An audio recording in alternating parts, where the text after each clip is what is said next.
The Reconquista, the centuries-old process of expelling Arab conquerors from the Iberian Peninsula, was coming to an end. The south of the peninsula was now scorched earth, abundantly watered with tears and blood. The religious tolerance of the Iberian monarchs was also ending. The Spaniards and Portuguese expelled the Jews and the Muslims, who had taken root in their lands long before. The espoused monarchs, Isabella I of Castile and Ferdinand II of Aragon, were preparing to establish Catholicism as the singular religion of their now united kingdoms and end tolerance of all non-Catholics. The Inquisition would formally be established in Castile beginning in 1478, which persecuted suspected heretics including false Christians, Moranos and Moriscos, people who converted to Christianity from Judaism and Islam to avoid persecution. The Inquisition would spread across the entire territory that would become Spain and beyond even those borders.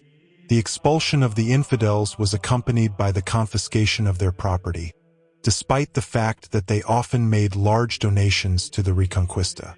As they were driven out of the Iberian Peninsula, the financial systems of states, intellectual fields of activity, and refined crafts began to decline.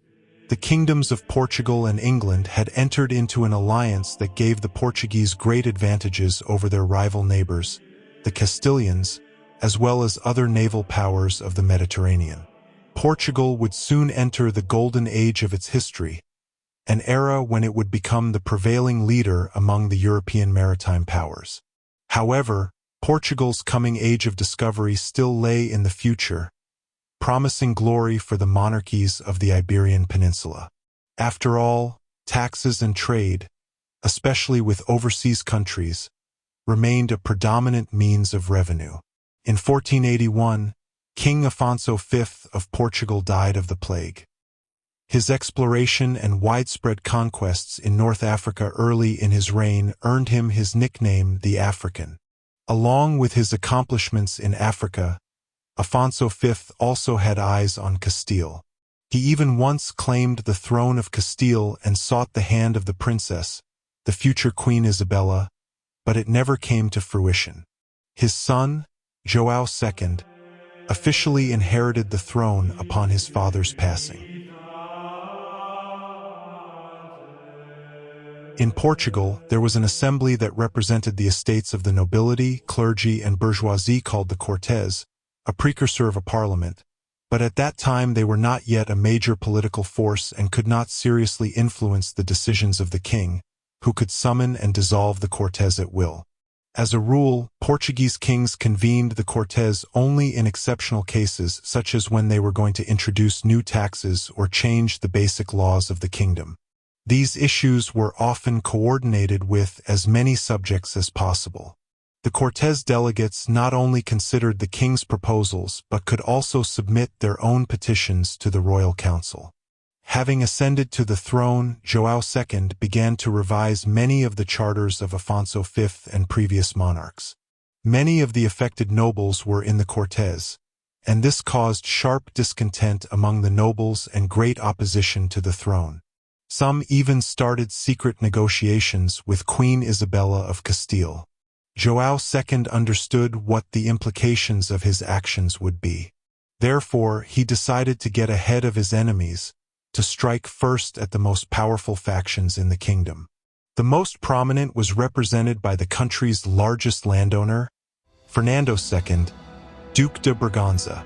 Fernando II was highly esteemed by the late Afonso V, and he and the Duke maintained a strong friendship throughout the monarch's life and reign.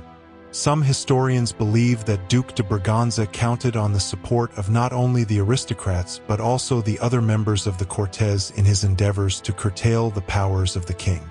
However, apart from the wealthy aristocracy, few actually shared his political views. Much of Portugal was aligned with the monarch and hoped for expanded trade that would add both wealth and new territories to the kingdom from unknown lands across the sea. This conflict between the king and his wealthiest subjects would come to a head in May of 1483, causing a widespread crisis across Portugal.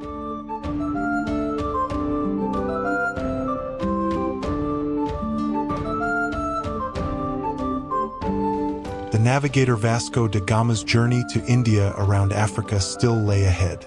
He would accomplish the task of the century for Portugal, finding a sea route to India and gaining access to their riches, spices, silks, and other valuable goods. Da Gama's predecessors had already established a small number of trading posts in West Africa, and Portuguese explorers had just reached the equator. Trips further south remained voyages into the unknown.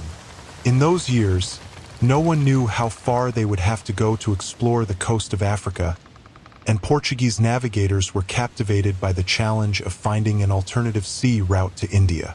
Some suggested sailing to the west to reach India, and although Portuguese sailors were quite capable of such trips, they may not be affordable for the king.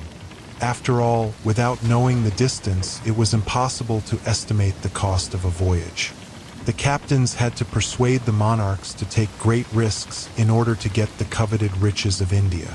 The existence of other continents in addition to Europe, Asia, and Africa, and even inhabited by people, was still unknown to the enlightened powers.